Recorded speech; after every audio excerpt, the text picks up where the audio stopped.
Let's Pod This is sponsored by Roast Scout. Roast Scout is the best way to discover amazing, delicious coffee from some of the nation's best independent roasters.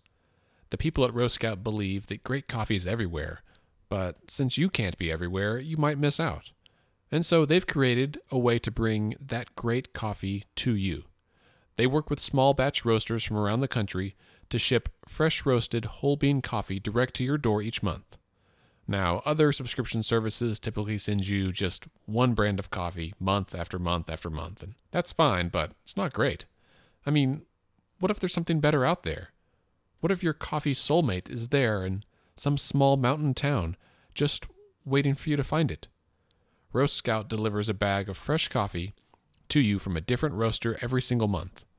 Sign up today at roastscout.com/letsfixthis to get $25 off a subscription of 3 months or more.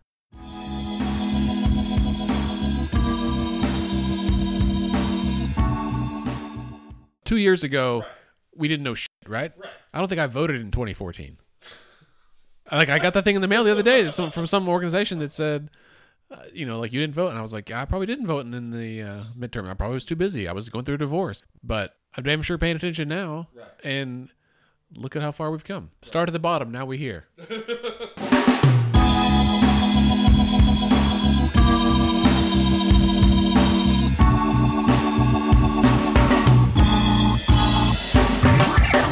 Hey everyone, and welcome to a special extra bonus episode of Let's Pod This. My name is Andy Moore. I'm here with Scott Melson in Upper Room Studios. Hello, sir. What's up, dude? What's happening? Man, I'm chilling. How are you? I'm well. We haven't recorded on a Saturday in a while. It's been a minute.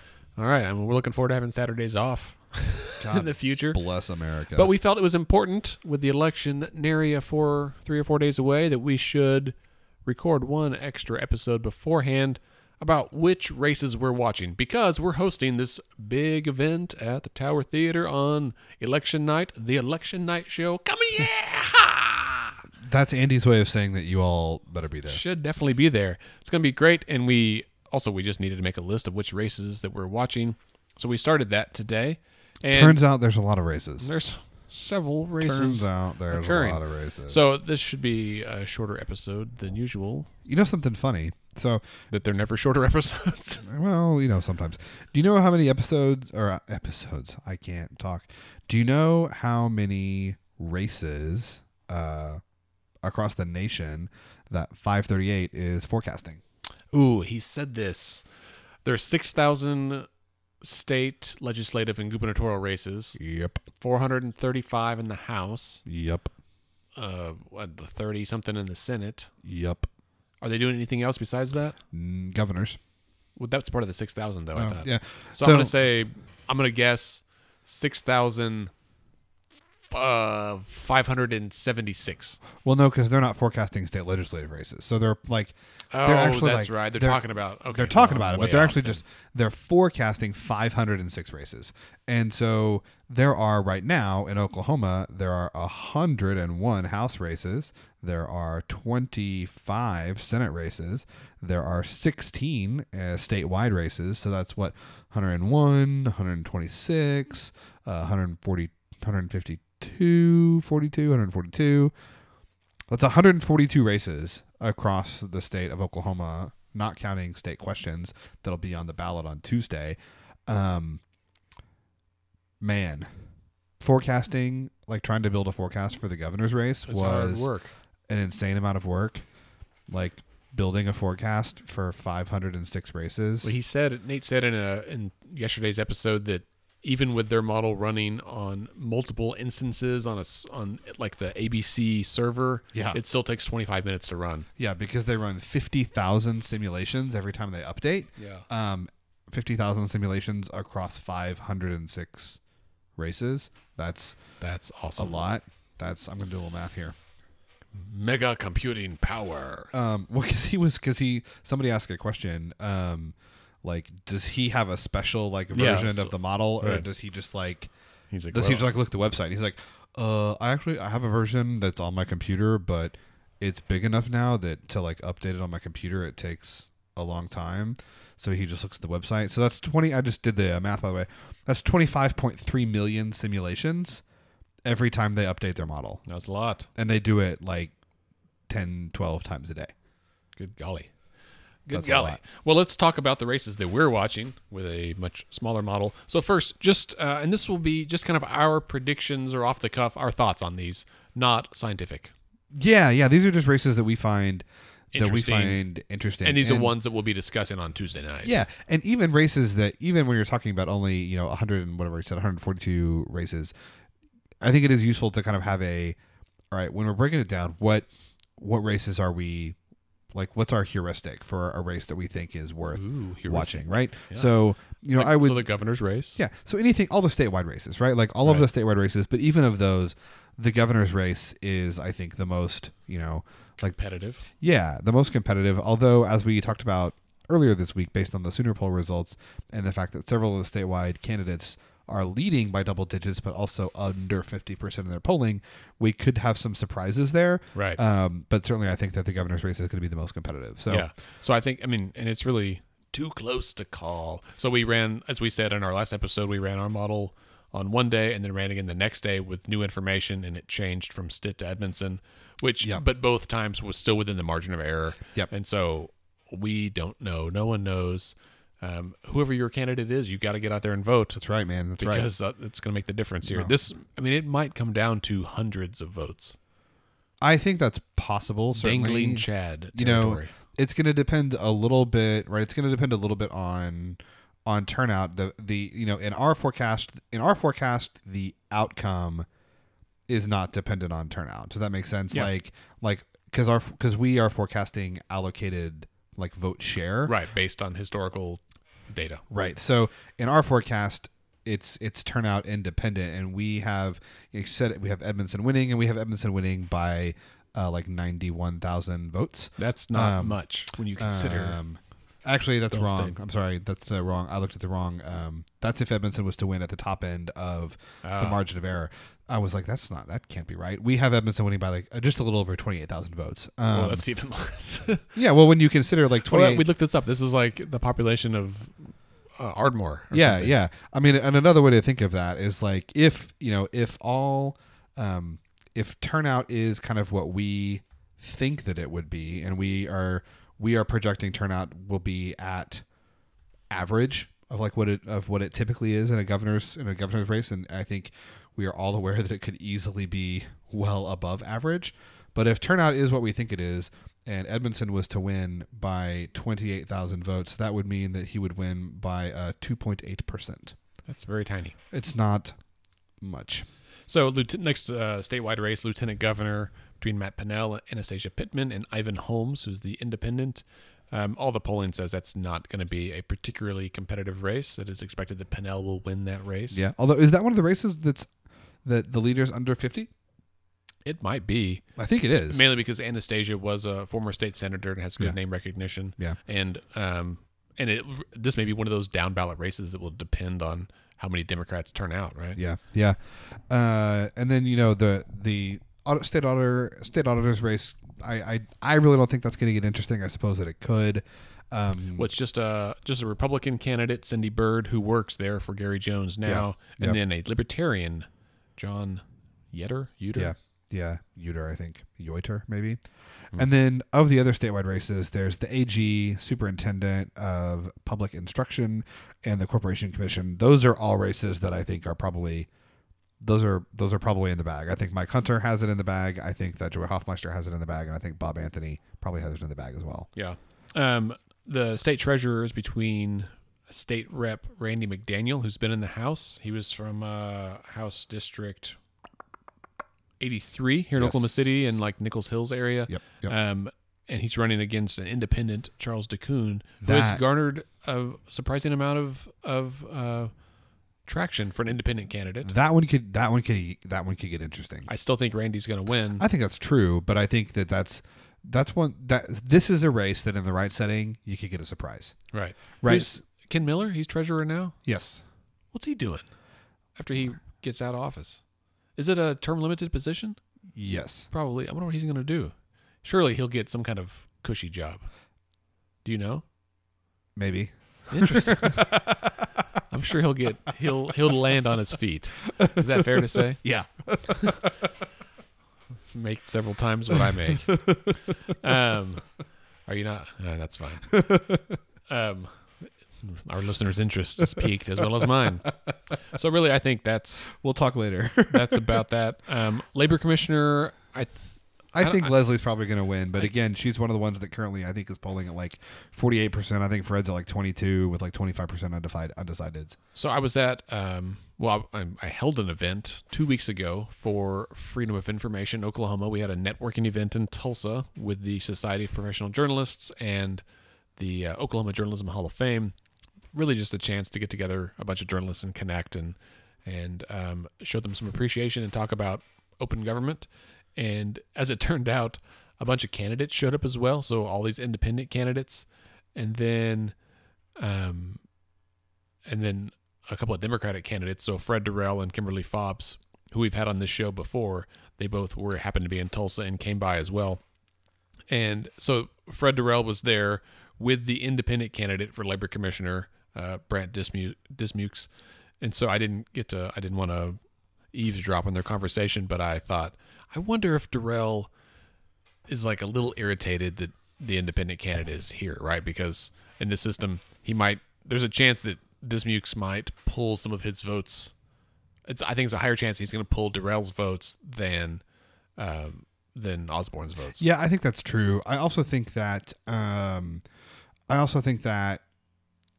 this is a race. Like some of these races where the Republican is polling at less than, and I say Republican because the leaders are all Republicans, where the leaders are polling at less than 50.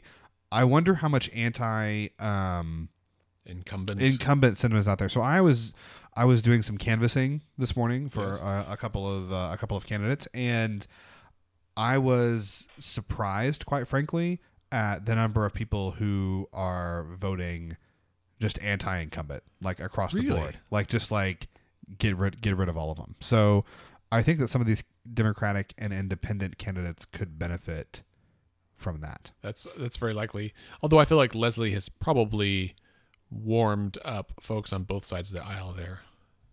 Yeah. And then the last one is Glenn Mulready facing off with Kim Fobbs. Glenn Mulready is a former state legislator from Tulsa. Kim Fobbs is also from Tulsa, active in progressive politics up there for a long time. I think that Representative Mulready probably, again, I think he's the heavy favorite to win this race, but it's one that could be surprising, again, kind of depending on how the night goes overall. Right.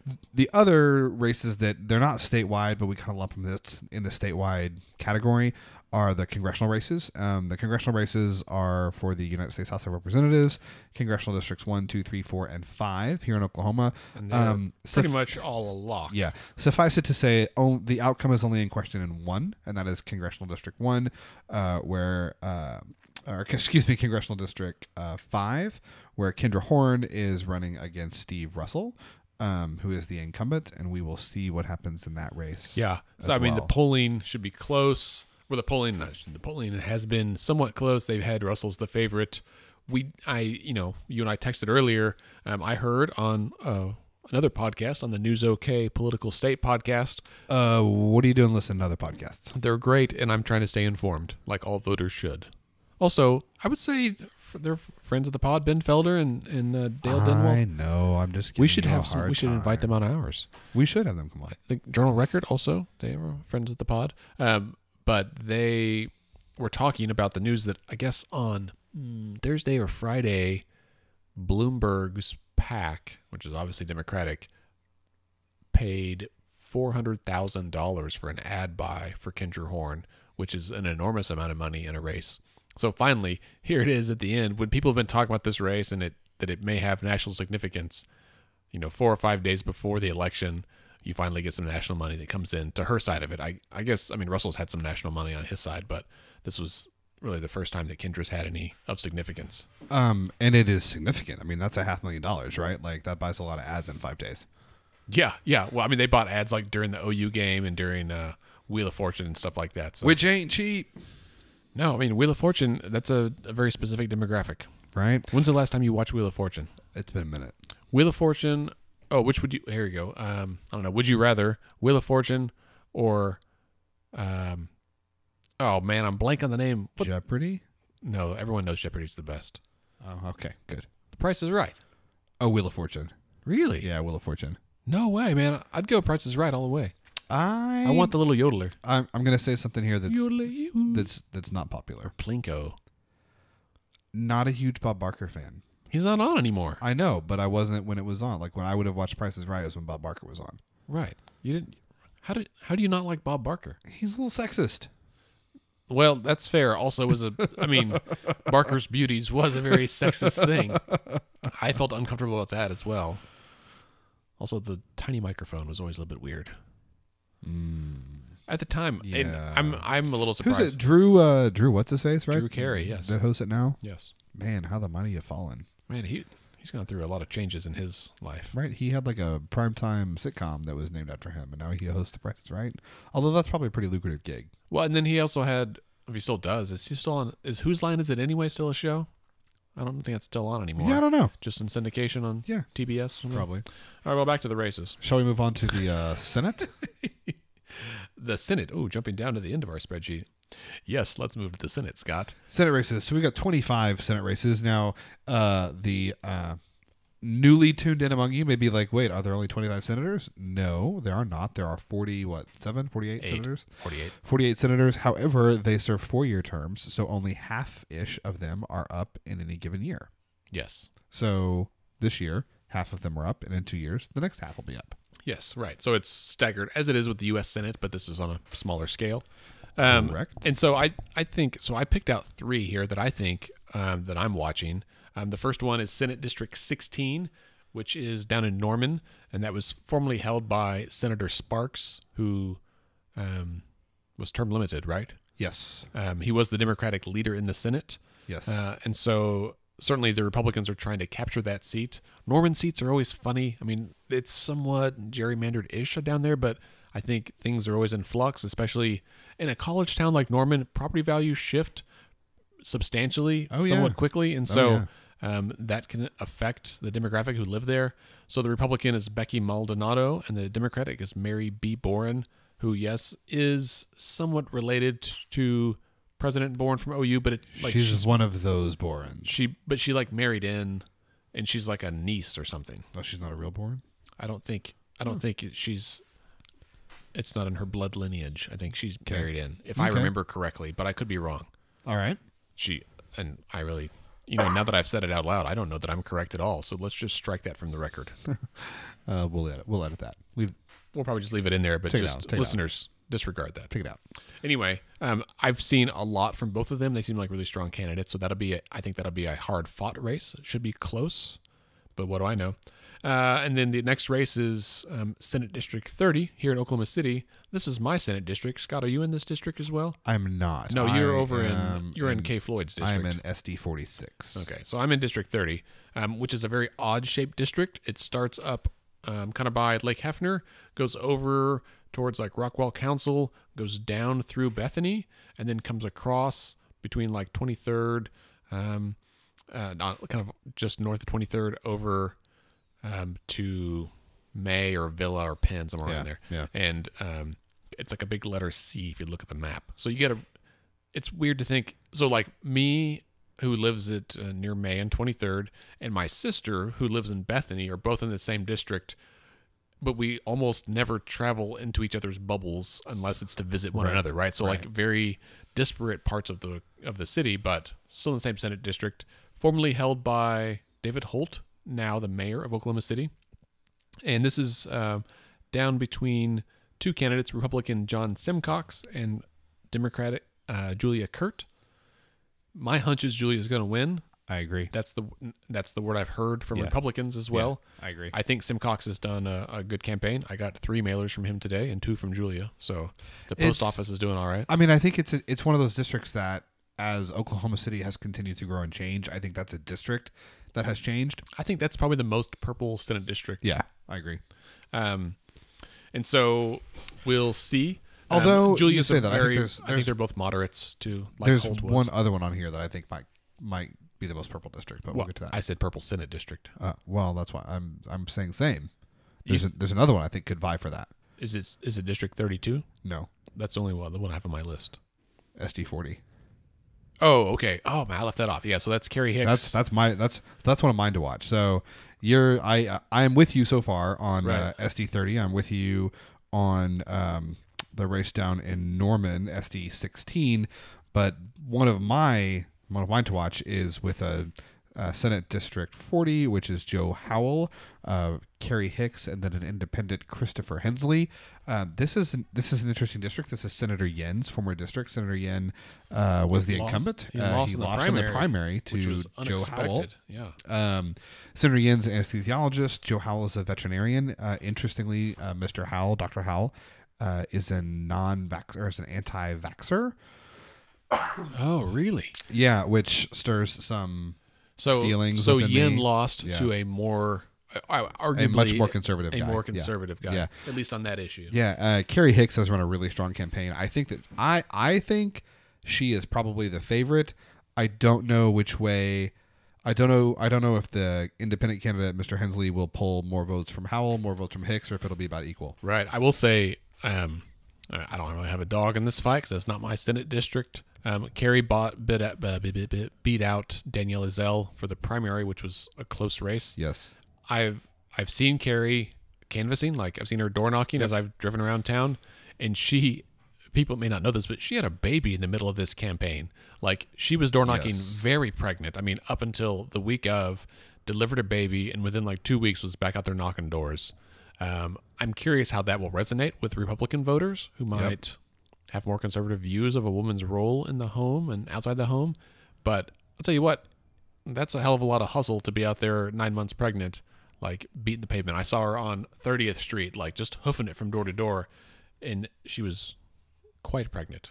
Yes. Great with child. She's also an educator. So she's one of the education candidates that's running this year. They got out of the primary and is running kind of on that platform of improving Oklahoma schools. So that's a district to watch if you want to kind of see how the Remember in November campaign is playing out. Right. And then another race that it may not be competitive. It's a race I'm watching just because this is just personal, is SD48. And that's former House State Representative George Young running against Willard Lindsay. This is, I believe, Anastasia Pittman's district where she was running. She left to run for governor. And George Young is running there to replace her. I really like George Young. I like George Young. I think he's awesome. And so I'm watching that race just to see what happens there. He's one of those guys that like does not rise to speak before the body unless it's really important to him. But have you ever heard him speak? Well, he's a preacher. He can bring the fire. He brings a word, man. He does. When George Young speaks, you sit up and listen. I imagine. I feel like he will likely win this. I think so. I imagine it's his seat to lose, but you never know. Like this. All right. Well, let's jump. Anything else? Do you want to jump to the House now? Let's do it. All right. Great. So I think right off the bat, there are 101 races. 101 races. It's a lot. And we're just going to skip ahead to House District 22, which is currently held by Charles McCall, who is the Speaker of the House. Charles McCall. Why do I know that name? Yes, he is the Speaker of the House. Oh, he's Mr. Speaker. Very important person in the state legislature. A very powerful person. Powerful person, yes. It is expected that he will win. However, which is it? Is it? Yeah. I mean, like, I guess I would say the conventional wisdom says that he will win, and I think that he probably will. However, that is a competitive race. I think not only because that is a part of the state that is more Democratic than you might think, and it's a part of the state that even if the rest of the state has trended red, there's been some kind of you might say yellow dog Democrats that are still kind of entrenched in that part of Oklahoma. Labradors. I don't know. That's what I imagine when I hear that phrase. So his district on the east end is Atoka, that's where he lives, isn't it? Yes. And so that's on the far east end. It's a big district. It goes across I think 3 counties, or at least. So it spreads west, includes Tishomingo, part of all of Lake Texoma, and then, or whatever. So it's Atoka County, and what are the other 2 counties? I don't have the counties on this map.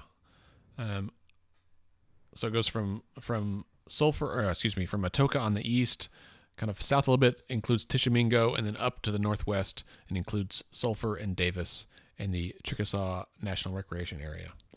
So, like, just for point of reference, Atoka County, our gubernatorial forecast has Atoka County going Democrat, but with a vote share of 50.5. Oh, so just barely. So we're projecting 50.5 to 48.22. 50.5 to 49.5 in Atoka County. And so he does not have all of Atoka County. He has like the western half of it. Sure. So that's. Do you think that's by accident? No, I don't. I do not, Scott. I think that's quite undesigned. But yeah, no, I think that is a race that is going to be a lot more competitive. Speaker may win, but it's a race that's going to be a lot more competitive than I think many people think. I agree. What else you got? House District 45, which is was formerly held by House member Claudia Griffith, who recently passed away. Yeah. And so this is one of those seats, as there are quite a few, that will have a new representative regardless in there. So the candidates are Republican Mark Edders, Democrat Marilyn Bell, and an independent Tom Hackelman. And so I've seen a lot from Marilyn Bell. I think she's a Sally's List candidate. I've seen some stuff from Mark Edders. I think, again, this is a Norman race, and so, again, it will be close. Is Cleveland County, how does it trend on our thing? Is it one of those? So Cleveland County, actually, we have in our gubernatorial forecast, we have Cleveland County as a solid Dem. Really? With the Democrat projected to get 59.98% of the vote. I like that you put the emphasis on goober and gubernatorial. Gubernatorial. So then the next race we're watching is... gubernatorial. Oh, the Gruba? Gubernatorial. Like from Die Hard. Oh, right. I was like, I'm thinking of Gru from Despicable Me. No. That's because I have kids. Let's cut that. We want to watch Gru 2. Like, that's not the name of the movie. It was terrible. It's a bad joke. Check it out. That's good. All right. House District 47, which is Leslie Osborne's former seat. This is out in Canadian County. And up for grabs. Mustang. Again, another new person will be there. Democrat Sarah Carnes versus Republican Brian Hill. I believe Leslie has endorsed Mr. Hill. I had a really good friend in junior high named Brian Hill, but that was in Minnesota. I think he still lives there. Not the same guy. What if it was the same guy? It's not. I'm friends with my friend on Facebook and not with this guy yet. So I saw there. I'm friends with a former teacher of mine from Edmond who is on Facebook, and they posted a picture of themselves at the Thunder game, and they were seated next to this random person. They were like, this was a teacher in high school, and they were like seated next to an Edmond Memorial grad at the Thunder game. Small world. And I was like, not really. I mean, how many people were in your graduating class? I mean, 450. So 450 that graduate every single year. Yeah. And you graduated almost 20 years ago. Yeah. Well, no, but this was just like, it wasn't from my year. Right. I'm saying cumulatively 400, and it's gotten bigger. So 400 times 15. Yeah. Right? Like, that's a lot of people. Yeah. Who probably came from wealth or a higher than average socioeconomic status and can afford tickets to a Thunder game. Yeah. So it was kind of one of those, like, I feel like Small World is like you're watching like a soccer game in Prague and you're next to someone that graduated from your high school. Right. That's Small World, not like you're at a NBA game in your hometown. Right. I'm with you. I just found that odd. Shout out to your teacher. Sarah Carnes, speaking of educators, Sarah Carnes is a teacher, so she's a member of the teacher caucus trying to get elected. House District 83, which is in Oklahoma City / Nichols Hills, formerly held by Randy McDaniel, who is now running for state treasurer. This is between Republican Jason Reese and Democrat Chelsea Branham. Chelsea, I believe, is a Native American, but also a Sally's List candidate, has run a very strong campaign. And so I have a hunch it's probably Mr. Reese's race to lose, but I think this one will be close. Yeah. Really, any of these races in the metro areas are going to be close, I think. No, I agree. I mean, I would even point to the one that's there's a race just above there, House District 81, Mike Osborne and Jackie Phillips. Oh, right. It's in Edmond. Yeah, it's in Edmond, and I mean, Osborne's the incumbent. I think Jackie Phillips could make a dent there. She also has run a strong campaign. Agreed. And And then House District 85, of course, is Cindy Munson's district, so she's the incumbent. Friend of the show. She's not been on the show, but she's still a friend of the show. And she would have been on the show, but she's been campaigning. She's been busy. So I think she may have campaigned for more consecutive years than anybody else in the legislature because Representative Munson took office she ran once and lost, and then the guy that beat her died while in office. So then she had to run again for a special election, and got elected. She won, but then like 6 months later, the term was up. And she got reelected. And then she had to just keep campaigning, even though she already won, and then got reelected. And then this is the one after that, or this is two after that. She's like the special session of candidates. She is the special session of candidates. Just keeps going and going and going.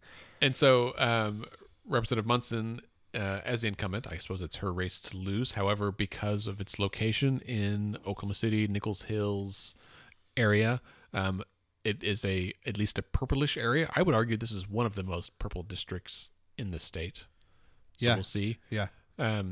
She has two opponents, Matt Jackson, a Republican, and Stephen Paulson, a Libertarian, and that might be to her advantage because the Libertarian might pull some votes away from the Republican candidate.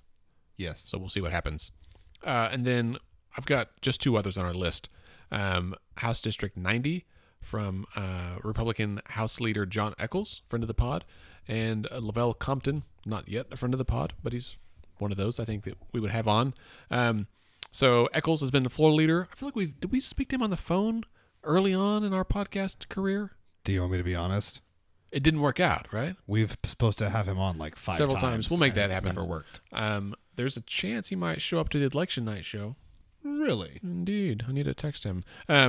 So Eccles is the incumbent. Lavelle, I think it's pretty solid that Eccles is gonna win re-election. I've heard some folks that Mr. Compton is a very talented and kind of gregarious guy. However, I did see in the news today. Nice use of the word gregarious. It's a great word. Gregarious and egregious, both great words. Lots of G's there, being very different things. That's awesome. I like a word with a hard G, like GIF. We've had this fight on the podcast before. Yeah, but I say it's GIF and you say it's GIF. I know, because in that sense. So you don't really like hard G's? No, I just wanted to bring it up to see if you take the bait. You do like hard G's. I don't know what that means. Like in giraffe. Eggs. Wow. Like anything with eggs. Mostly. Hey, I don't know which one you're going to next, but before you get there, I'm going to add one to that and say I'm going to throw House District 91 as one to watch. It may not be competitive at all. In fact, I would say I think that it probably won't be competitive at all. Oh, I know why. Yeah, this is Representative Chris Kennedy's district. The reason I think so, one, this is a district that is more purple than you would think. Two, there were lots of teachers that spoke with Representative Kennedy that I know and I talked to during the walkout that were not real happy with some of his responses. So this is a district that could, you could see some of the quote unquote education vote come into play. But three, there was a story in the New York Times this week that there was a directed effort by Representative Kennedy and some other, interests maybe would be the right word, to push back and oust some of the more kind of super conservative members of the Republican caucus in the primary. So in the Republican primary, some of the members of the Platform Caucus, which is the kind of super conservative wing of the Oklahoma Republican Party in the House, there was a campaign that was run against them.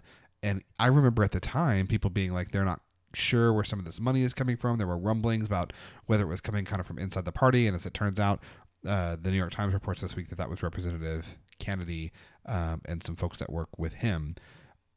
He took responsibility for it all, but there's some suspicion that maybe others. Yeah, and the question is, I don't know, and I don't know the answer to this.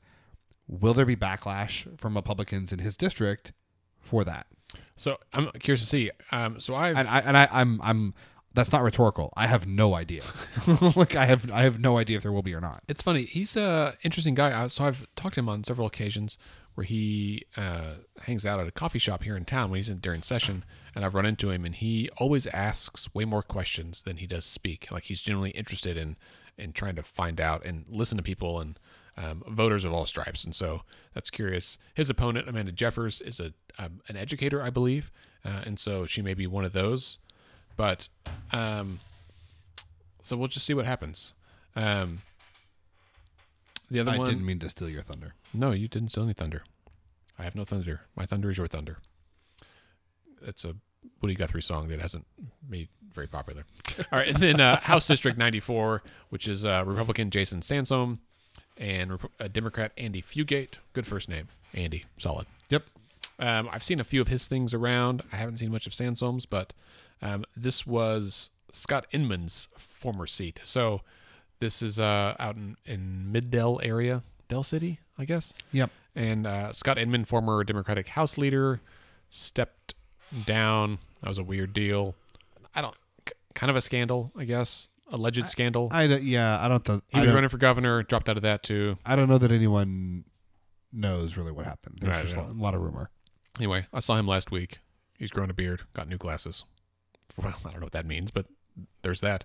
And so it's been a Democratic seat. However, Inman was a pretty conservative Democrat, I think. He's kind of known as a pro-life Democrat, and I think he's Catholic. And so there's a chance that this seat could be up for grabs as well.